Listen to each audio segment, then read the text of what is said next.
The $4 million Breeders' Cup Turf is up next, and we bring a man who's a veteran of Breeders' Cups, internationally famous presenter.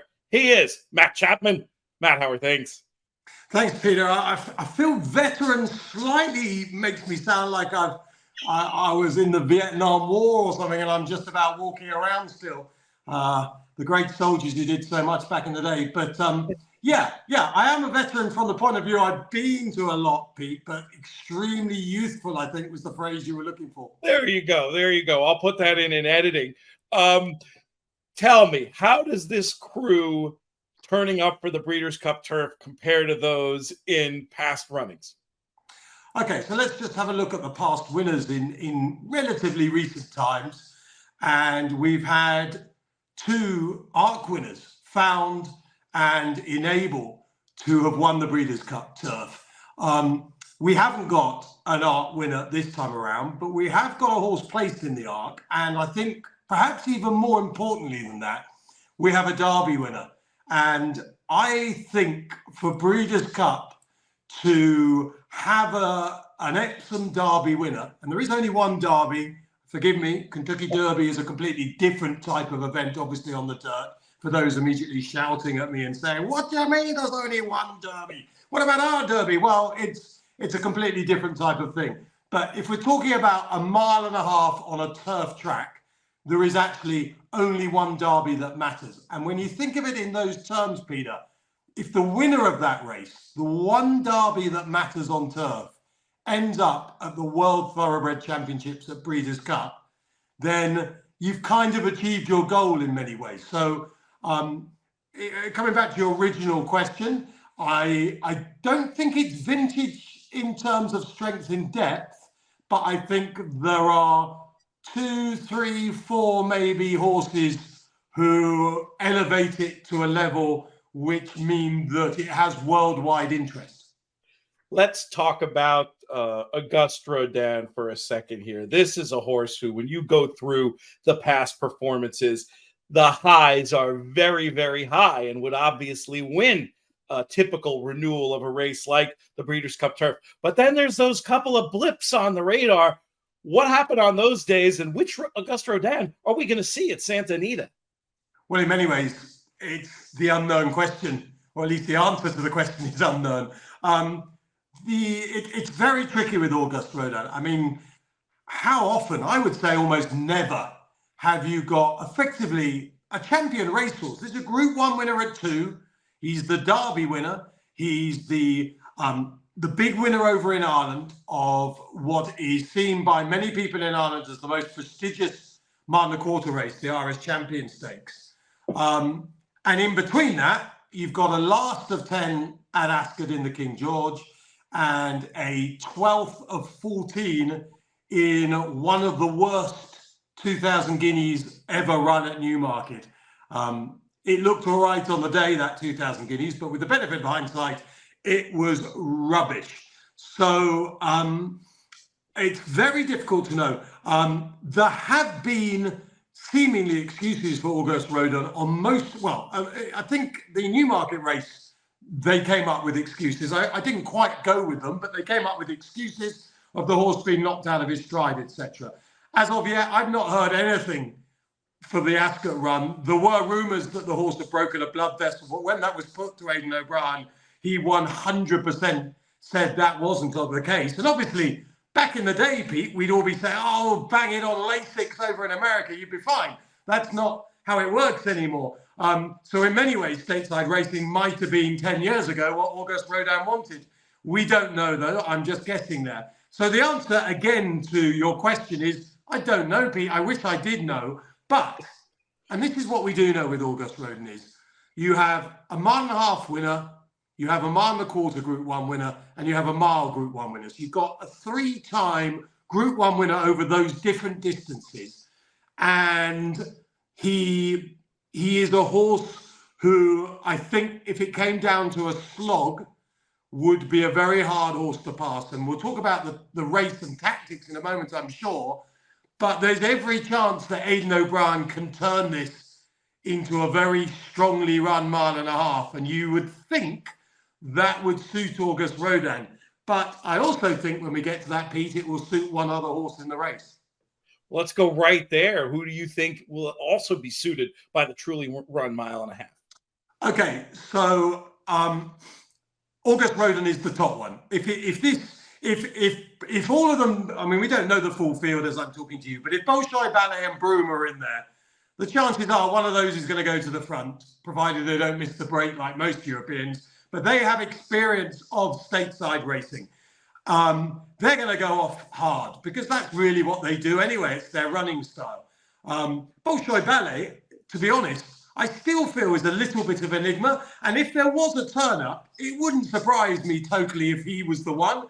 But on all known form, of course, Auguste Rodin is a better horse than Bolshoi Ballet. For all that Bolshoi Ballet was sent off a much shorter price favourite for a derby once upon a time than Auguste Rodin was. But anyway, we won't get into that now. It's a long way back in time. King of Steel, at the time of asking he could turn up for Breeders' Cup, I'm actually be a bit surprised if he did, but they're saying to me it's about 60% he could run in the turf. And these aren't literal percentages, but we're saying like a 60 out of 100 chance. And he's about 20 out of 100 to turn up in the Classic, which sounds unlikely. So King of Steel, I don't know, but I'm not sure a mile and a half on fast ground is really what he wants. Mostadaf brings in good European form and is a danger, but the horse that I think is going to be perfectly suited to this race is Ernesto. Now, Ernesto was well behind Auguste Rodin in the Irish Champion Stakes, but he was hampered at one or two occasions. He was stuck on the rail, and kind of the jockey just gave up in the end. He was beaten 7 lengths. It's not, an insurmountable amount of ground that for Ernesto to make up. Since then, he's run an absolute cracker from off the pace in the Arc. Now, when he ran in Ireland, he actually broke well, and the jockey did take him back. But because it wasn't a big field, he couldn't really bury Ernesto. He got buried in the Arc. He came through strongly for third, although it's still a mile and a half. And I don't think we should kid ourselves. People often say, a mile and a half America, it's like a mile and a quarter back home. It's still a mile and a half. You still travel that distance. And remember, over here, our tightest track is probably Chester. And if you spoke to the former trainer Barry Hills about Chester, he would say to you that's one of the most galloping tracks in the country. So just because it's stateside, it's Santa Anita, the bends are tight, you still got to travel a mile and a half. So stamina-wise, Ernesto, I think there is a little question mark. But I think if we say, okay, this is probably more like a mile 3 European style, then I think this could be perfect for Ernesto.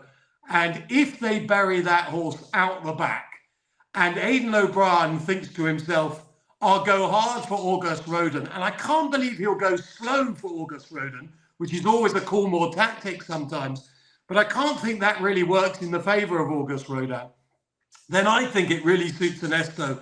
And finally on this, French horses at the Breeders' Cup for me have been something I have always loved, because I think the French style of that quickening burst is absolutely suited to turf racing. I think if most of us, and obviously this is a massive cliche because it all depends on the type of race, but in general terms, for me, the perfect turf horse in America in, say, an 8-runner field is a horse who finishes 30, who runs 3rd or 4th and has a kick. Now, in the Breeders' Cup, you're going to get a slightly bigger field.